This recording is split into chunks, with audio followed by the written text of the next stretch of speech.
Sa pong ang topic po natin ay ito pa rin ay continuation.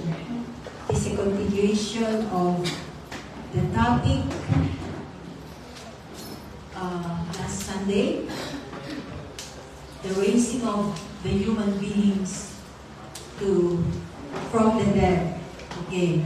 So, ito po ay isang bagay na napakahalaga, kaya ito po ay nais ko na hindi babalikan kundi tutuloy dahil nais din ng Diyos na tayo ay magbigay i-give attention na kung ano sa kahalagaan ng pagbangon muli mula sa mga patay ng bawat tao. Okay, so medyo lumutang po ako sa aking notes. Okay, ito na yung part 2 ng ating pag-aaral. So,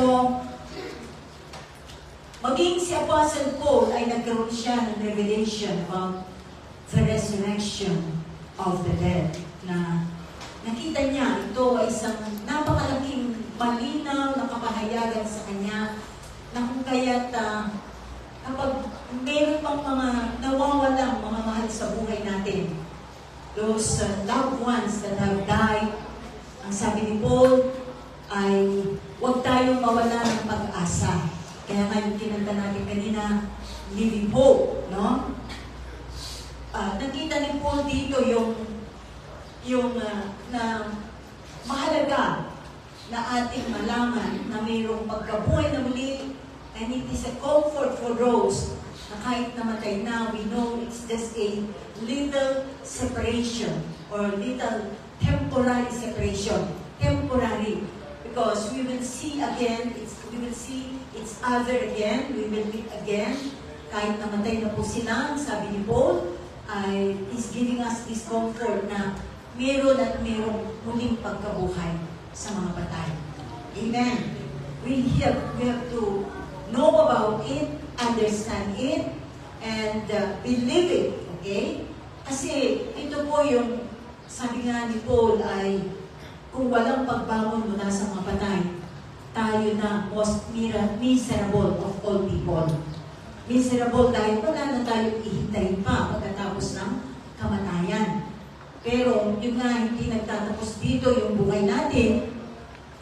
Kaya nga, sabi nga niya sa 1 Thessalonians ni Paul, alam niyo, nakita ko po na resurrection ang siyang naidiin ng naididiin ni Apostle Paul na kung saan ito ay kanyang nais na abutin. And I believe na abot ni Paul ang first resurrection. Maaabot niya ito or naabot niya dahil wala na po siya sa ating kapanahunan. So, ang sabi niya sa 1 Thessalonians 4:18, therefore, comfort one another, or comfort and encourage one another with these words. Sa 1 Thessalonians chapter 4:18, sabi niya, encourage each other, na comfort one another because of these words, na yung mga naunang nasulat before this verse 18 ay ang pag-agaw ng Diyos sa mga binuhay na muli.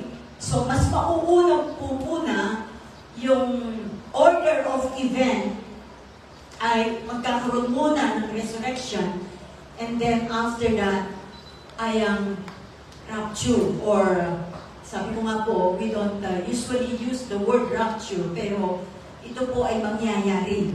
Ito ay ang pag-agaw ng Diyos sa mga namatay, sa mga naunang namatay sa atin, and then tayo mga buhay pa ang susunod upang kunin ng Diyos, salubungin ng Diyos sa himpapawid to meet the Lord in the air.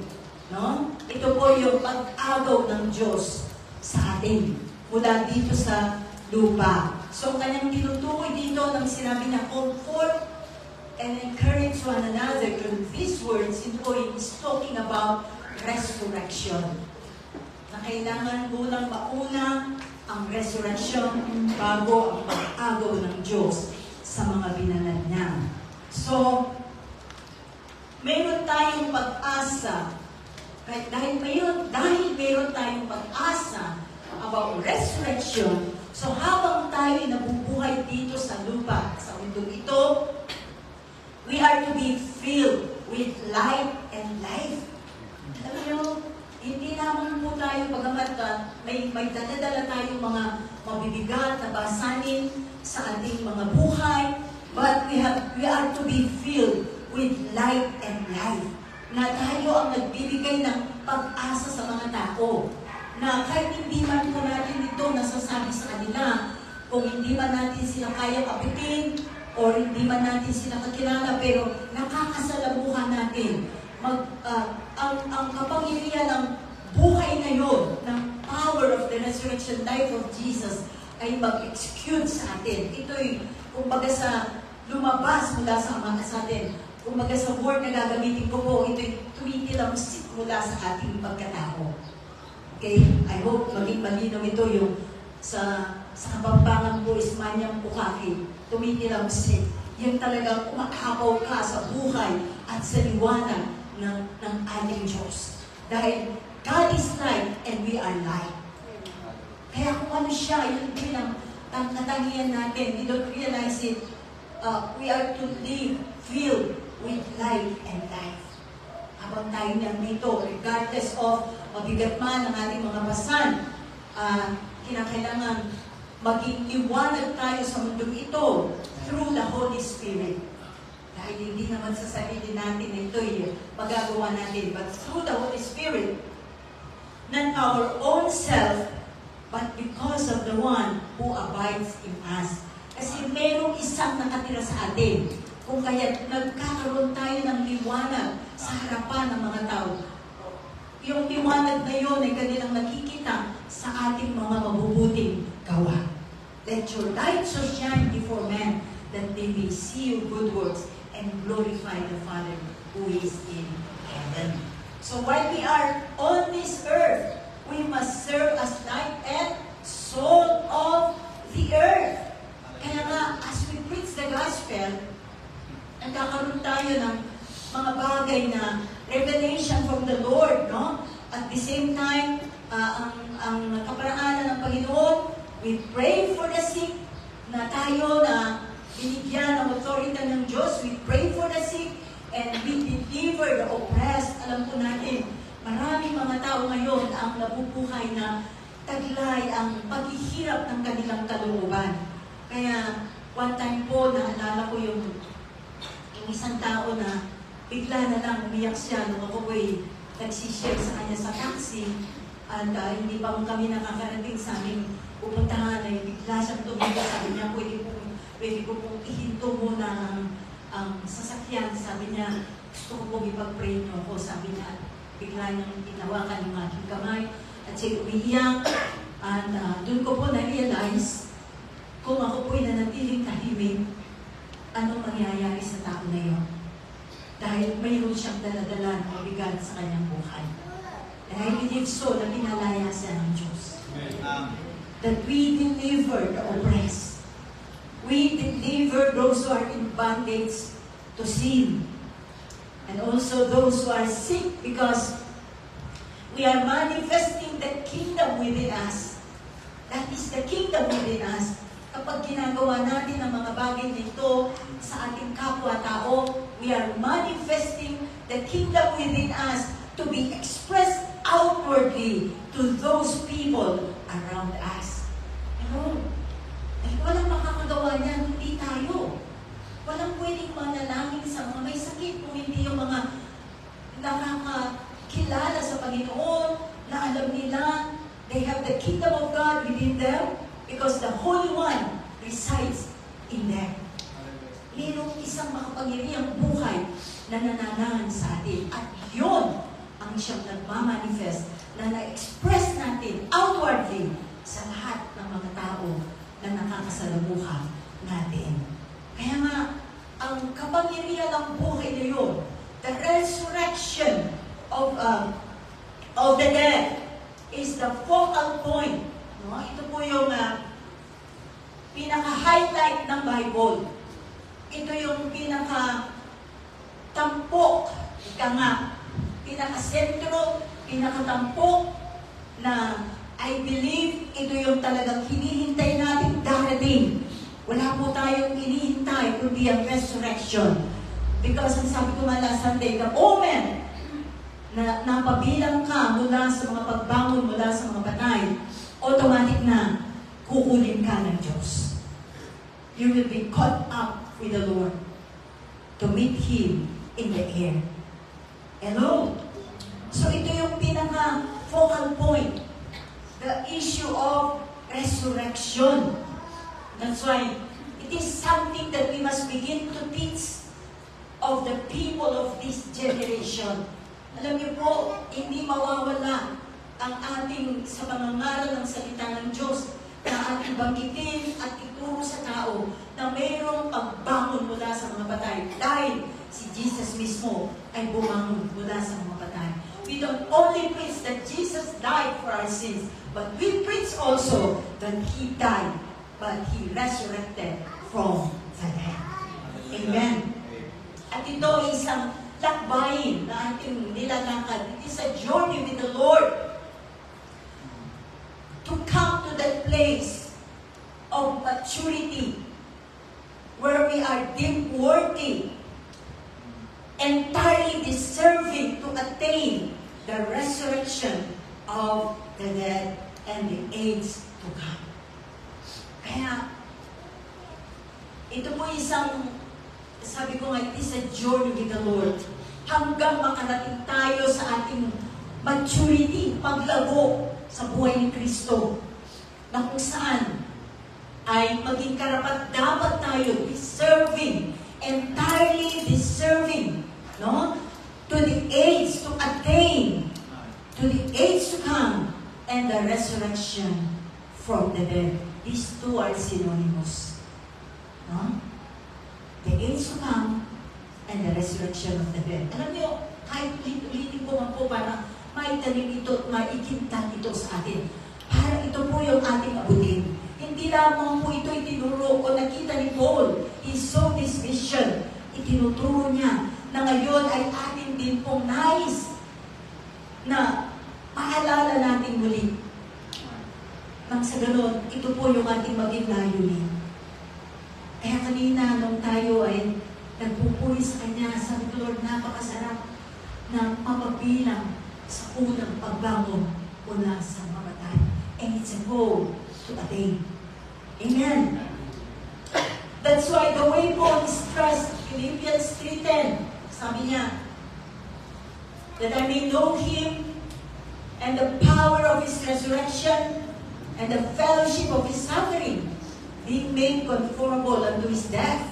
So, sa iba po, yung Philippians 3:10, hanggang ano lang sila, yung pag kinukot po nila o binabasa, that I may know Him more, that I may know Him, and the power of His resurrection. Meron pa pong ibang punto dito. Hindi lamang ang siya makilala ng maging ang kapangyarihan ng pagkabangon na muli. Alam po ninyo kung ano ang ini-stress ni Paul dito, na hindi lamang natin na makilala siya. Of course, nakilala natin siya bilang Panginoon, bilang tagapagligtas. But there is more to know about the Lord. To know the Lord, not just about the Lord. There is more to know the Lord. Katulad ng pagkakilala ni Apostol Pablo.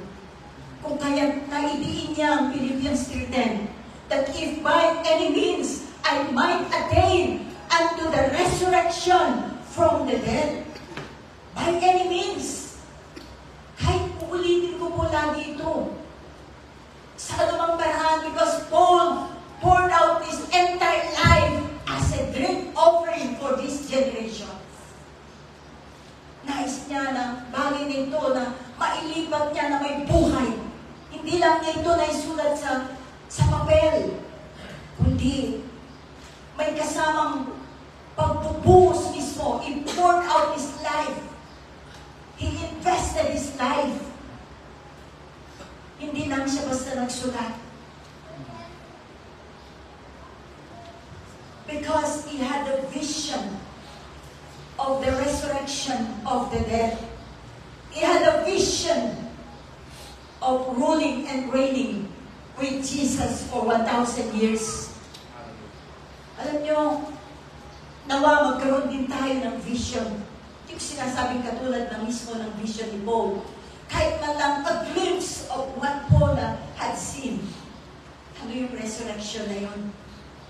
Ano yung kapangyarihan ng resurrection na yun? Ano yung kumikilos na yun kay Paul na hindi niya inalinta ng kanyang sarili? Ibinigay niya lahat para dito. He offered his life for this generation. And to that, he ran the race with endurance for completion. Kanina, running the race. Lahat siya nakatuon sa kanya. Dahil doon, sa vision na yun, nagtumulin siya, nagsumikap siyang tumakbo. Hindi lang siya tumatakbo, but with endurance. Alam niyo, hindi lahat ng tumatakbo nakakatagal. Kaya yung iba talagang masayang-masaya sila na nakaabot sila ng malayo. So with endurance for completion. Ay ba'y napapagod na po? Kasi sa dami ng mga problema, halos hindi na natin gusto na iisip pa yung susunod. Hello? That's why, kaya nagawa ni Paul yun. Ang goal niya, it was his goal. Ang resurrection, to attain the first resurrection. And to attain means to arrive at your destination. Diba pagka gumagamit tayo ng Waze, kung hindi ka gagamit ng Waze, hindi ka makakarating sa destination. At kapag nandun ka na, sasabihin sa'yo, you have reached now your destination. Maririnig kaya natin yun. To arrive at your destination. To hit or light. Kumbaga matumpok mo, tumama, no? Matarget mo. To hit, to light the mark, upon the mark. To find the destination. Kasi what's the use na naglakbay ka tapos wala kang naabot, sayang yung pagod mo. Nagtiis na lang tayo dito sa lupa. Dagdagan natin ang pagtitiis ng katatagan ng loob. Sabihin ng endurance, katatagan ng loob. Sa gitna ng kahirapan. Hindi mahalaga kung ano man yung napagdadaanan niya. Ang mahalaga, he will arrive at his destination. To hit the mark. To light upon the mark. Dahil sila po na nagtyaga, sila yung magiging ituturing na karapat-dapat, entirely deserving to attain to the resurrection from the dead and the age and the power to be part, to partake of the powers of the age. Hello? Kung alam mo, nakakasunod kayo sa mga sinasabi ko. Ang ibig sabihin nito, after na tumanggap tayo sa ating Panginoong Yesus, para maabot natin ang first resurrection, kinakailangan we have to pay the price. There is a cost to pay. Pwede naman na kung ayaw mo, nasa second resurrection ka lang. Mag-iiwan ka for 1,000 years and you will face the Antichrist.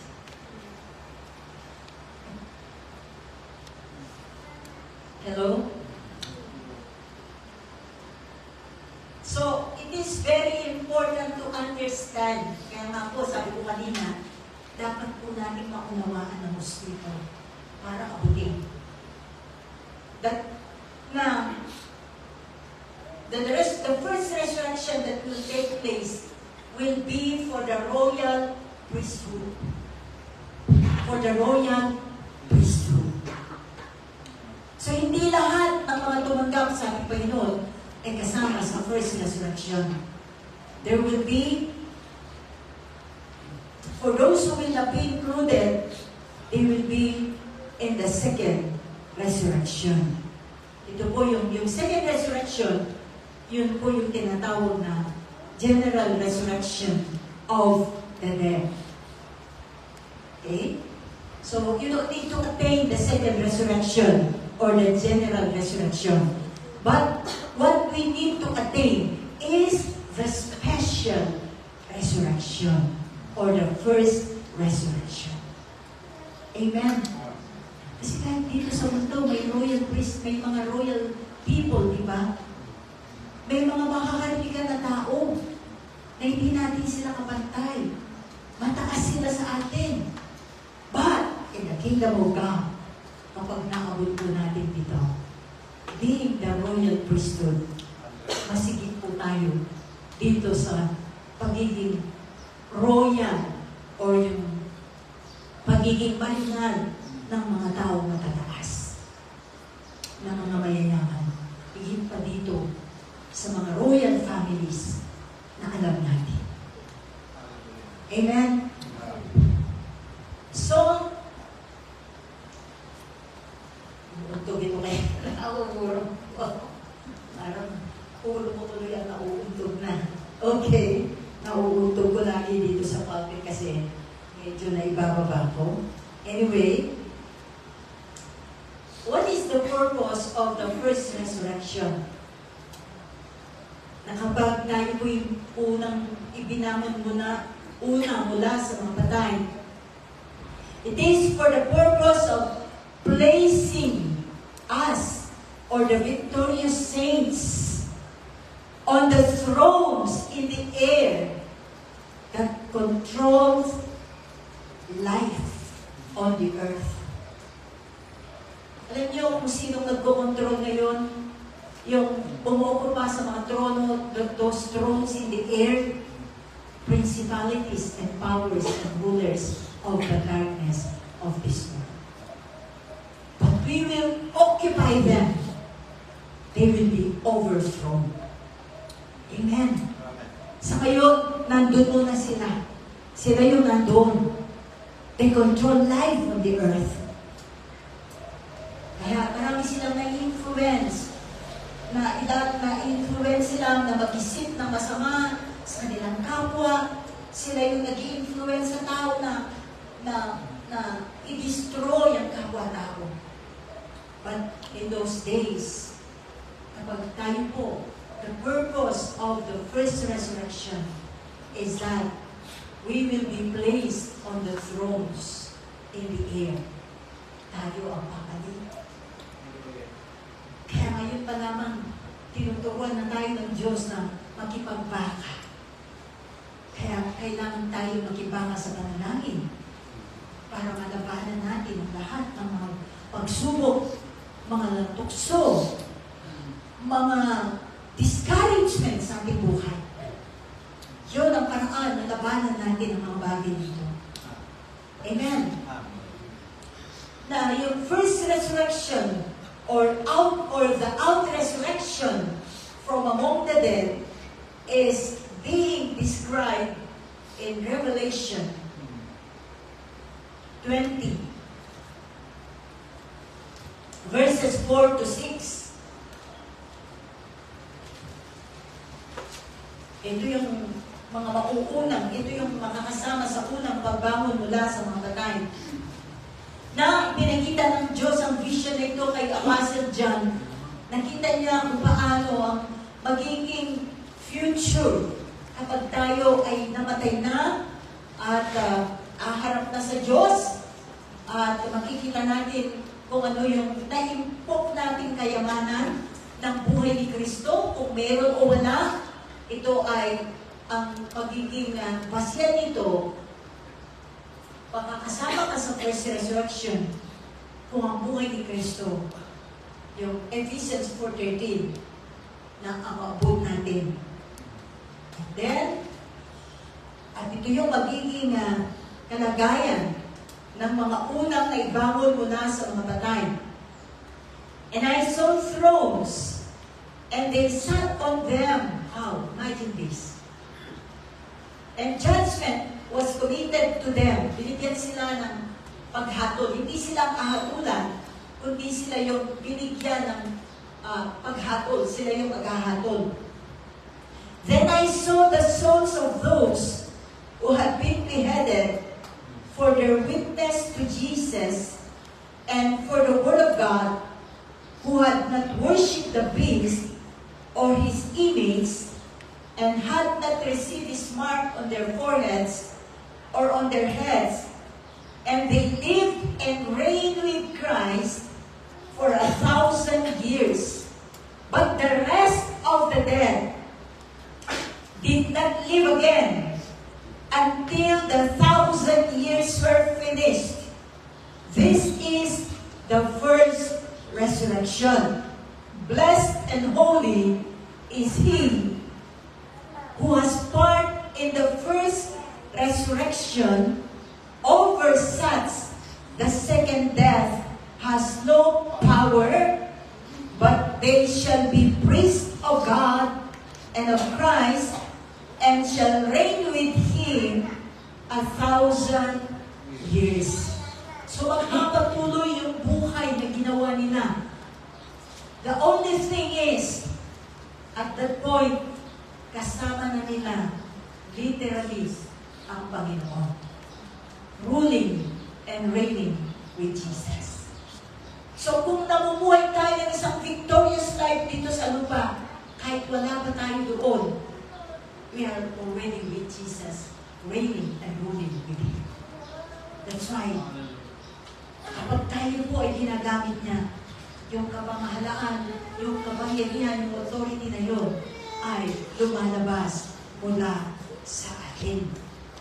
Kaya, na-describe po dito yung first resurrection, they shall be priests of God, and shall reign with 1,000 years. And then, so, yung yun namang second resurrection ay nakasaad sa Revelation 20:10, verse 12 naman. Ito na yung second resurrection, the resurrection of the dead. Yung nauna, resurrection from among the dead.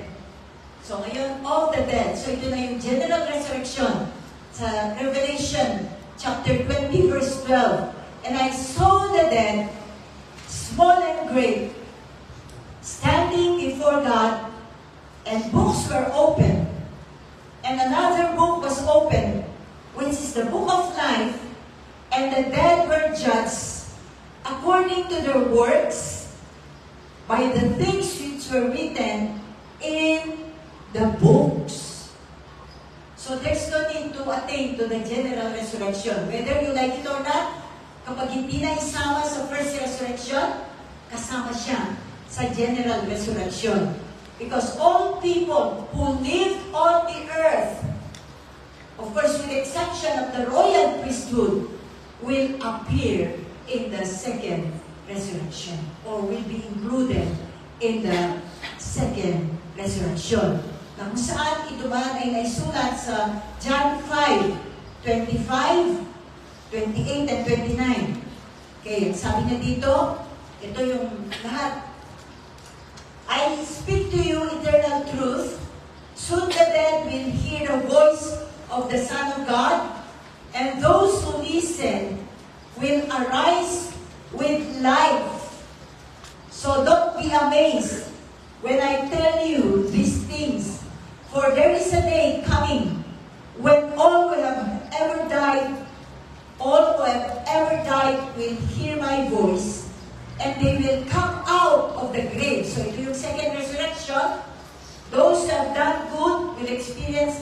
a resurrection to eternal life, and those who have practiced evil will taste the resurrection that brings them to condemnation. So yung second resurrection, dalawang bagay ang tatanggapin nila. Yung mga saved, two kinds of people sa second resurrection, two kinds of people, those who did good because they are saved, but they did not attain the first resurrection, they will be judged. But, na sila po'y tatanggap ng buhay na walang hanggan. Sabi niya, kapag, babasahin ko po sa Tagalog, pakatandaan ninyo na darating ang oras at ngayon na nga na maririnig ng mga patay ang tinig ng anak ng Diyos at ang sino ang makinig sa kanya ay mabubuhay. Huwag ninyo itong pagtakhan sapagkat darating ang oras na maririnig ng mga patay ang kanyang tinig at sila'y babangon, lahat ng gumawa sa kabutihan ay babangon patungo sa buhay na walang hanggan at lahat ng gumawa ng kasamaan ay babango patungo sa kaparusahan at dito na po yung parusa sa impyerno. Sa buhay na walang hanggan, sila po yung naligtas, but they will not enjoy the benefit of those who have included, who are partakers of the first resurrection. Dahil napakalaki pong, sabi ko nga, dalawang klase ng tao ang babangon sa second resurrection. The saved, kapag sila po ay ibinangon muli, sila ay tatanggap ng eternal life.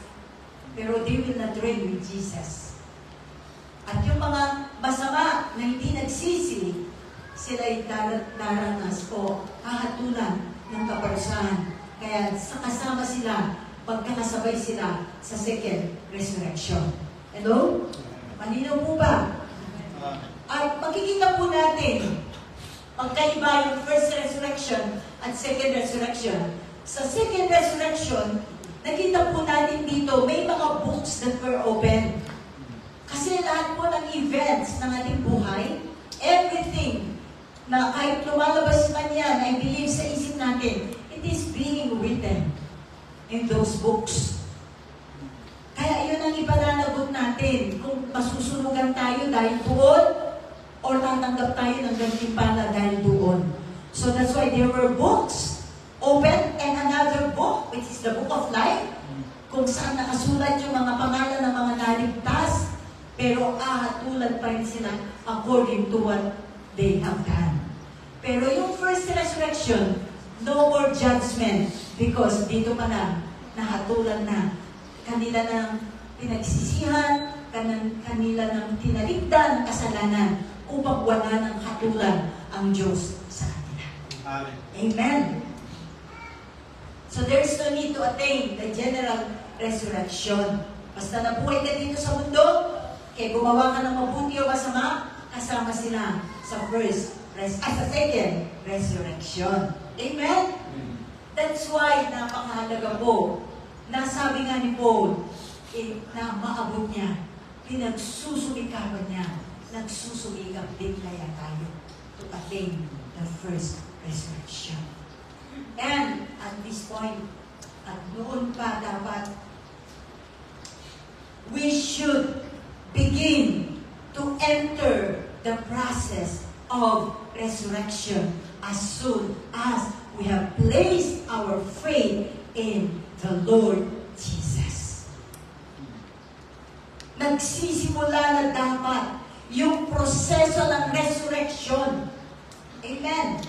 Hindi kung kailan lang tayo mamamatay or tutunog ang trumpeta ng Diyos saka pa lang tayo magre-resurrect. We must begin, we should begin the process of resurrection. Hallelujah.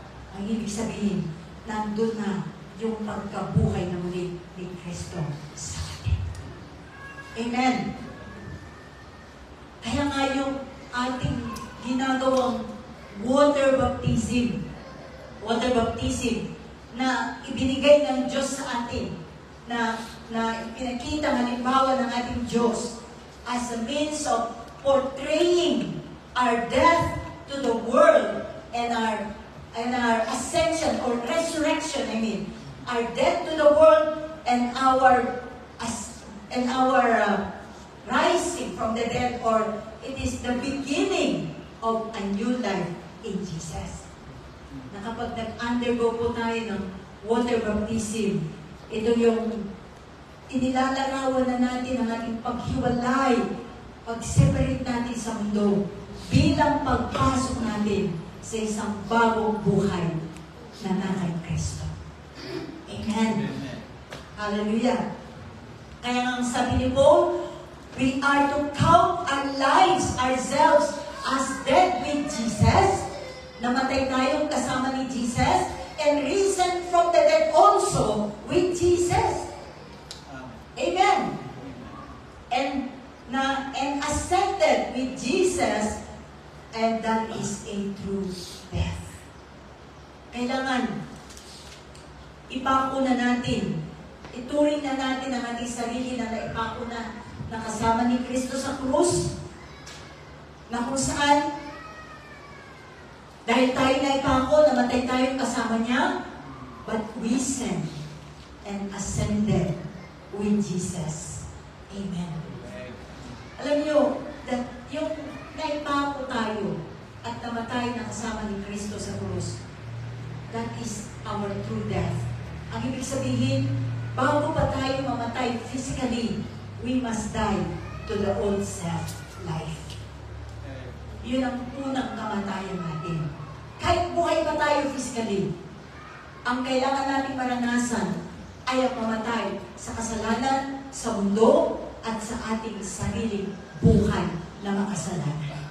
Amen. But, as we have died and as we have been crucified with Jesus, we are being risen also from the dead with Him and ascended with Him in His right hand. Amen. Nakakasunod pa po ba tayo? So, ang kasunod na muling pagkabuhay at ang pag-akyat sa kanan ng Ama na na kay Kristo ay tunay. Ito yung tunay na pagkabuhay at tunay na pag-akyat. Kapag namatay ka, may babangon. I'm not saying physical death, ha? Wala pa po dito yung physical death.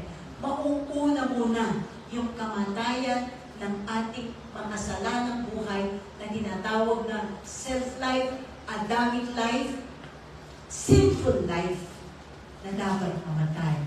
Amen? Are you dying? Sino pong namamatay dito araw-araw sa sarili? But then, it's not only that, but there is always corresponding resurrection. We rise with Jesus. Amen. Dahil ang sabi niya sa Romans chapter 6 verse 11, so let it be the same way with you. Since you are now joined with Him, you must continually view yourselves as dead. So ano pong sabi sa Biblia? Kailangan tingnan mo ang sarili mo bilang patay na, not physical, patay na yung makasalanang palaging nagkakasala na buhay na nasa iyo, yung self-life na makasalanan.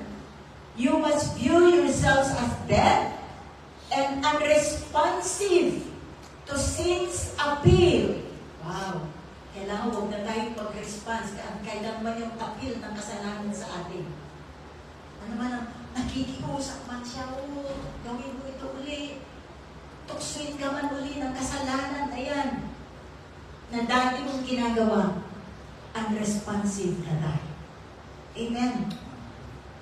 Sabi niya, unresponsive to sin's appeal while living daily for God's pleasure in union with Jesus, the Anointed One. Basahin ko po sa Amplified Version. Even so, consider yourselves also dead to sin. Sabihin po natin, dead to sin. Dead to sin. Yan, kailangan dead to sin na tayo. Consider yourself also dead to sin and your relation to it broken. Sa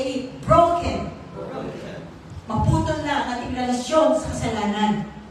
Huwag po ang relasyon sa Diyos ang putulin natin. Hindi sa asawa, kundi relasyon sa kasalanan. Amen. Sabi niya, but alive to God. Wow. Alive to God. Living in unbroken fellowship with Him in Christ Jesus. Amen. We are alive in Christ. Ano po sa itsura ng alive in Christ?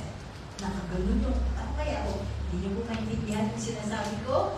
Wow! Alive in Christ! Hello?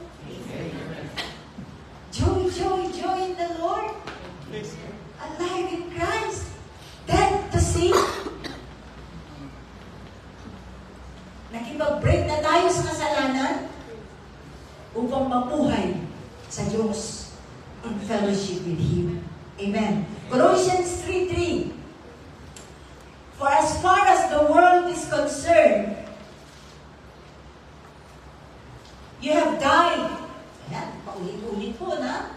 Namatay na pala tayo. Kaya kapag may sumundot sa'yo, patay ka na, hindi ka nakikipo. Kapag may nagduro-duro sa'yo, ginanon-ganon ka, ang isang patay, they never respond anymore. Pabayaan mo na lang sila. Dahil ang sabi dito, very clear. As far as the world is concerned, you have died. Alam mo, sinusubukan talaga tayo ng mga tao. Totoo kaya yan? Nag-church ka ng Sunday? Tingnan mo nga, pareho lang yata tayo eh. Kung nanunumbat ka, nanunumbat din sila. O kung nanunumbat sila, nanunumbat ka rin.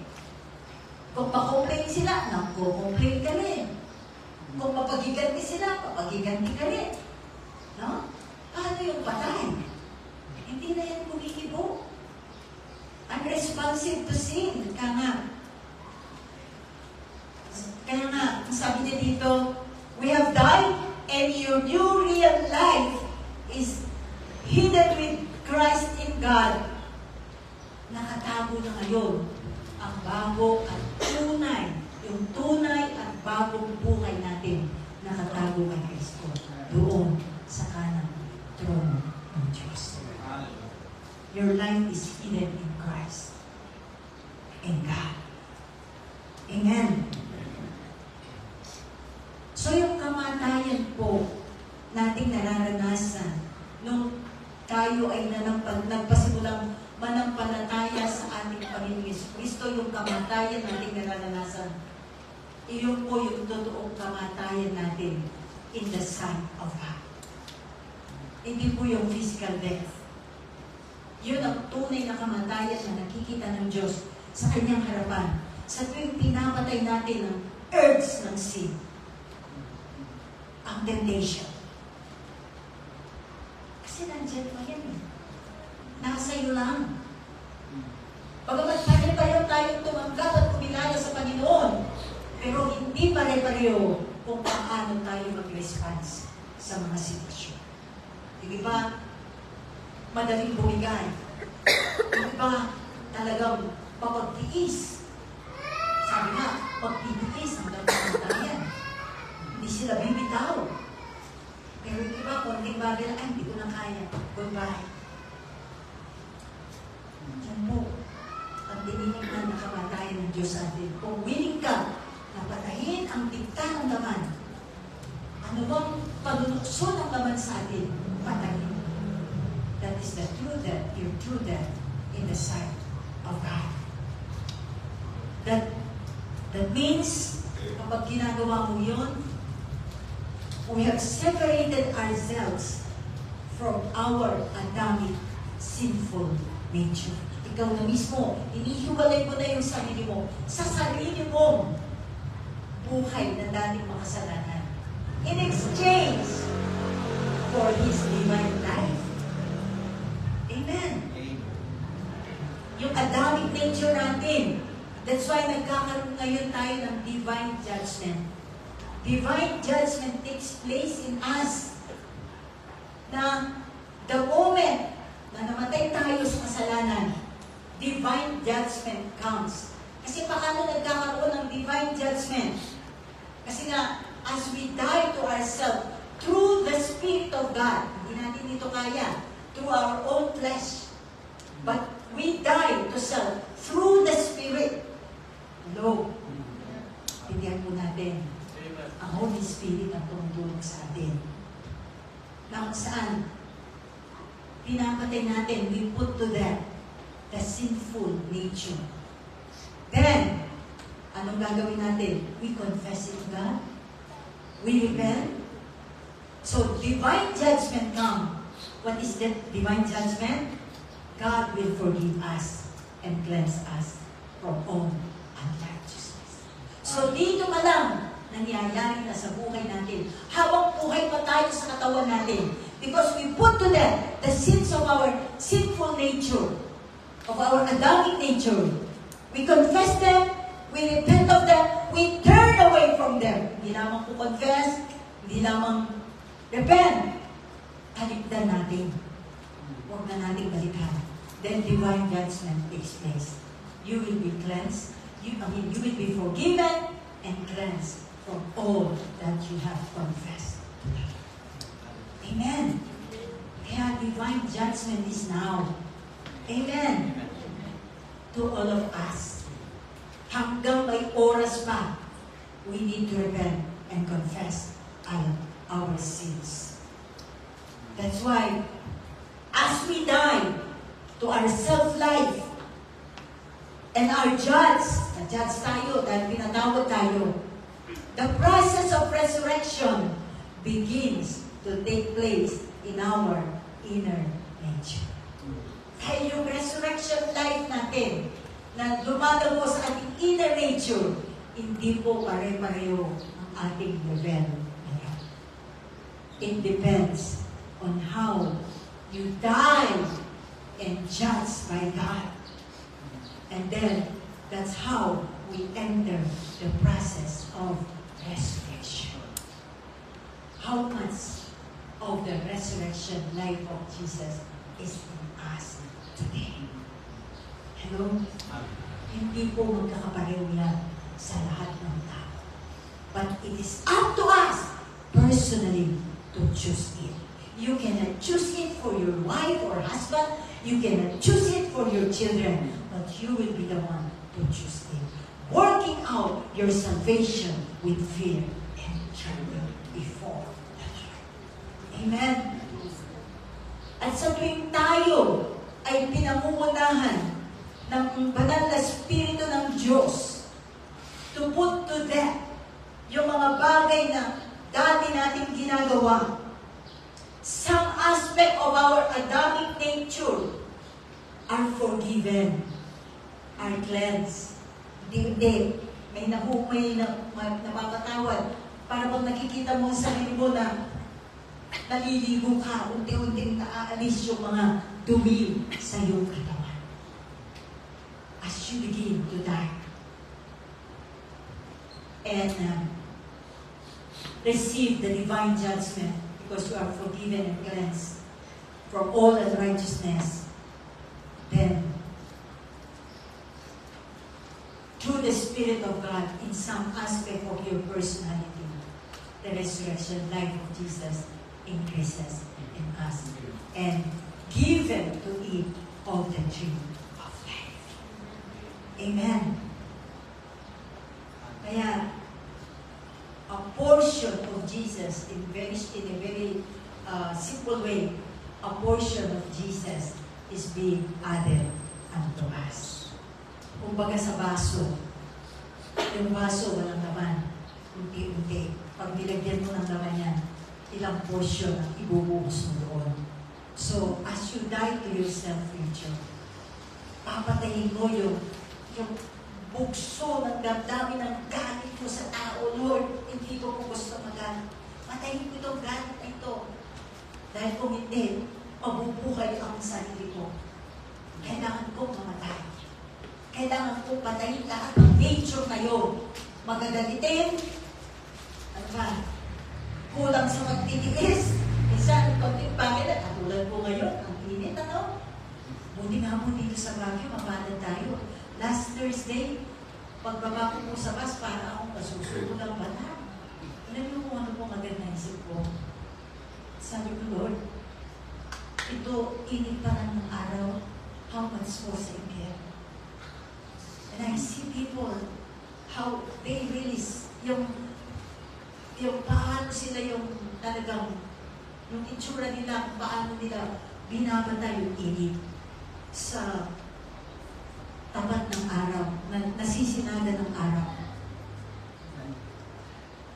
Kaya nawa, sabi ko, Lord, kaya ayaw mo na ang mga tao yung mabahama. Dito pa lang sa lupa, masyado ng matindi yung init na yun.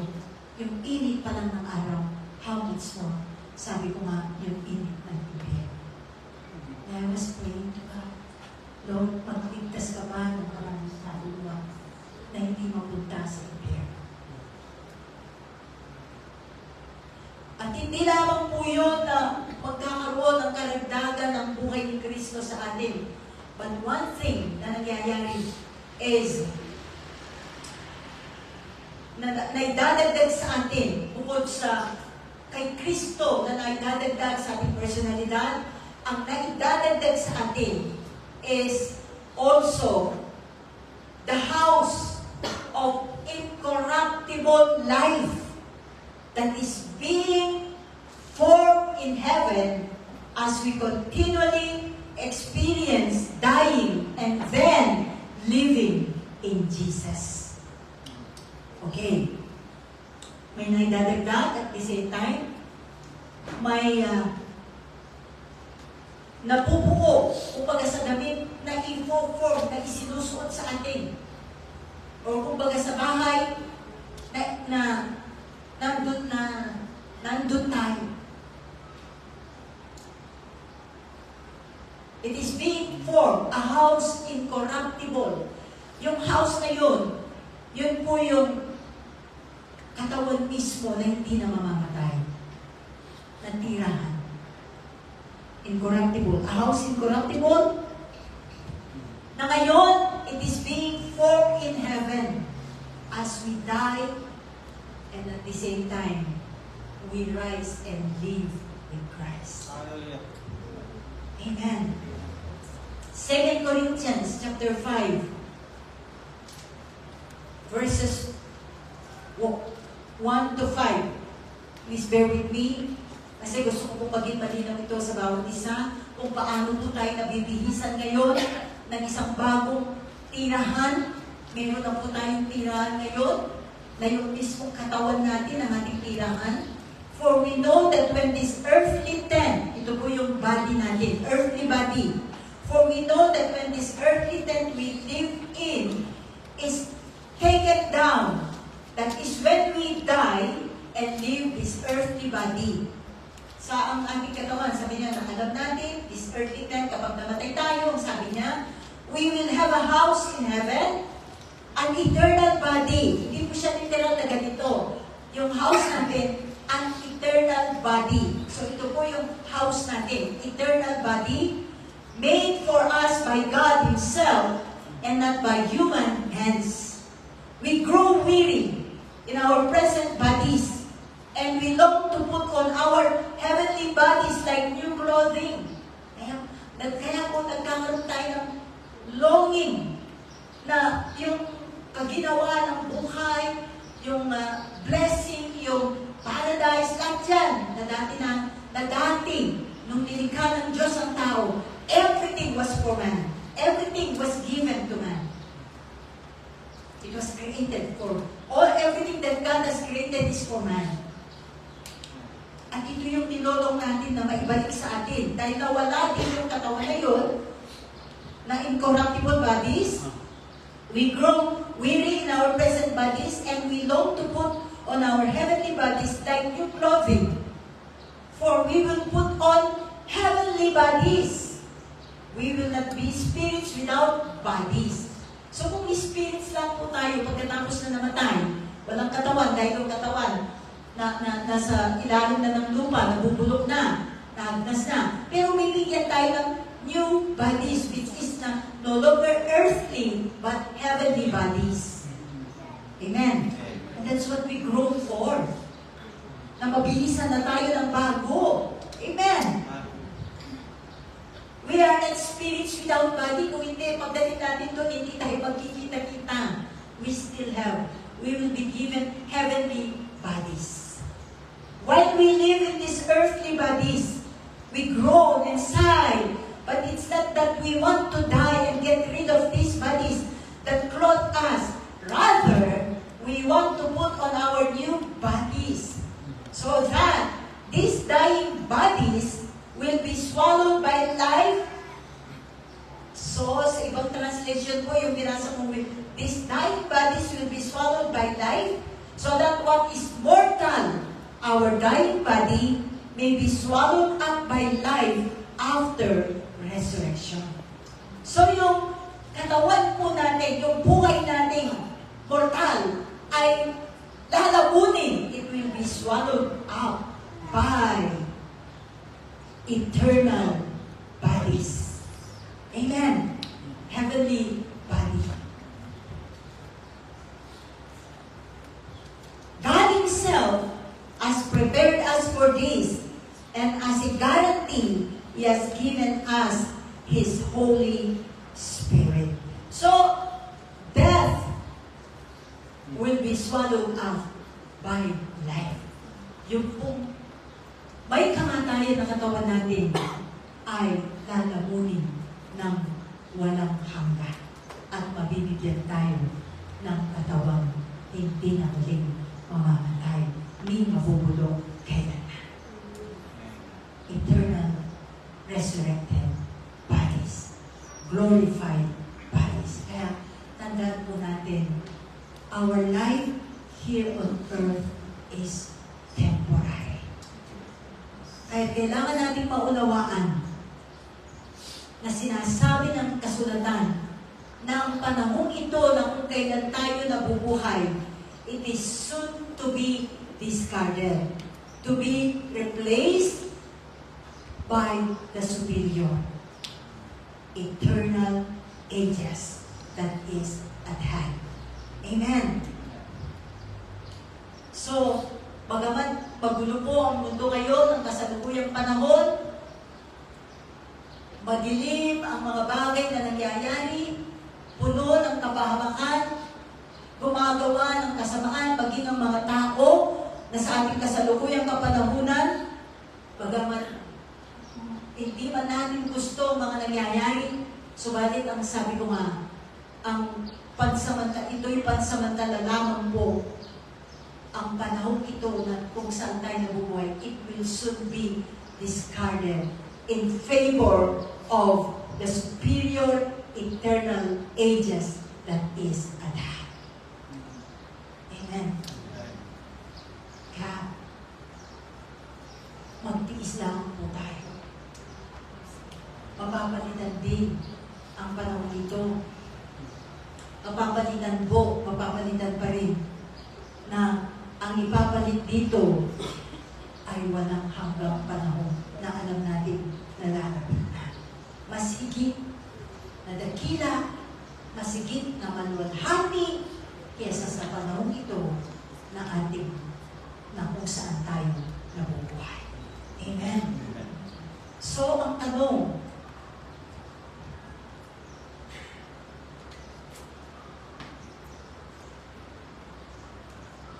ano kaya ang naghihintay sa atin kapag tayo ay muli nang nagising mula sa pagkatulog? What will we be facing when we will be awakened from the sleep of death? Ano kaya ang naghihintay sa bawat isa sa atin? Kaya nga po, napakahalaga na ating bigyan ng masigit na atensyon, serious attention, ang ating layunin. Our goal is to be part of the first resurrection from the dead. No one knows kung ang buhay ng tao ay hanggang kailan. Wala pong nakakaalam kung mabubuhay pa tayo bukas. Pero isang bagay ang tiyak. Isang bagay ang totoo na tiyak na kung saan bawat isa sa atin may panahon na bagamat tayo man ay mamatay, subalit tayo ay muling ibabangon ng Diyos mula sa mga patay. At kung ano tayo, what will happen to us after na tayo ay may bangon mula sa mga patay, ay nakadepende kung ano ang ginawa natin. Habang tayo nandito sa lupa, kung ano ang ginawa natin sa pamamagitan ng katawang ito habang tayo nandito sa lupa. At kapag tayo umarap sa Diyos, ano kaya ang magiging klase ng ating pagkabangon na muli sa mga patay? Tayo po lahat ngayon. Manalangin. Hallelujah.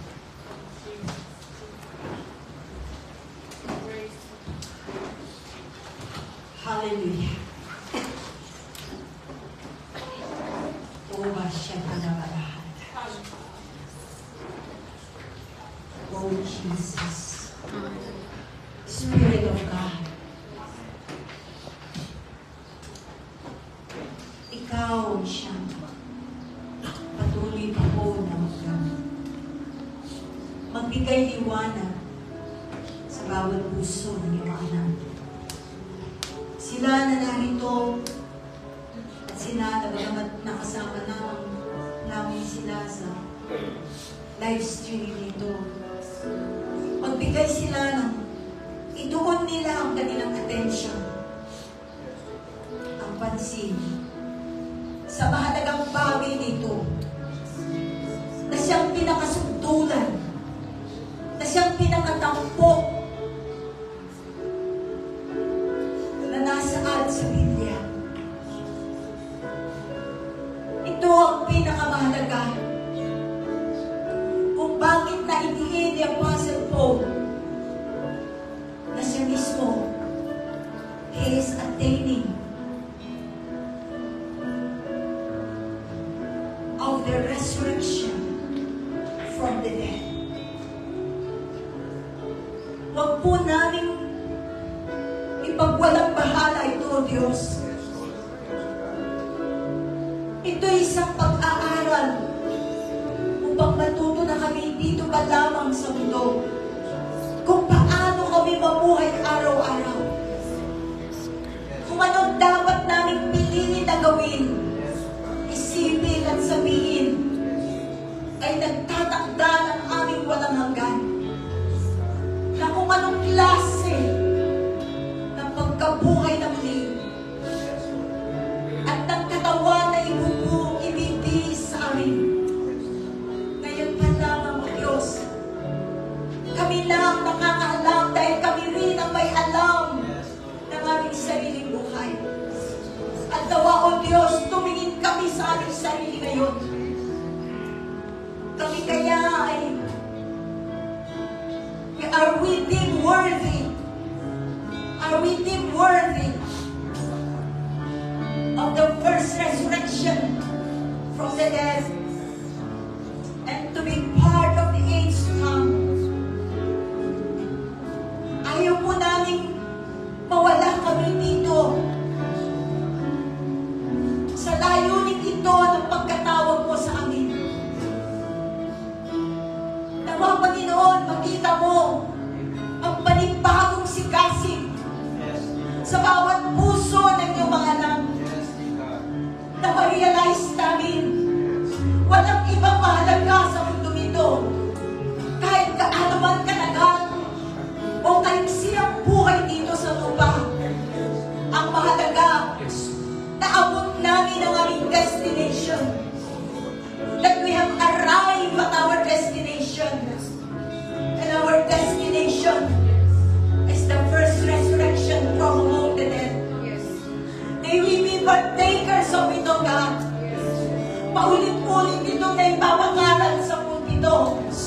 And yet, Lord, huwag nawala. Meron pa na mawala sa amin. Meron pa na maiwan sa amin sa first resurrection. I-focus namin. We will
sa anumang daloy ng agos ng mundo nito, kundi patagay kami sa iyong banal na Espiritu, upang sa ganon, manatili mo kaming patay sa aming sariling buhay at mabuhay kay Kristo.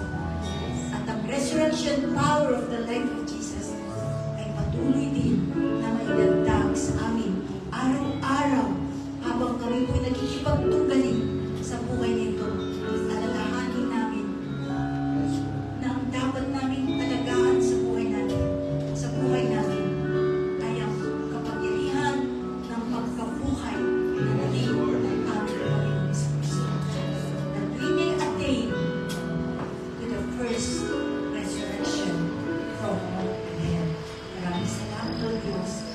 In Jesus' name.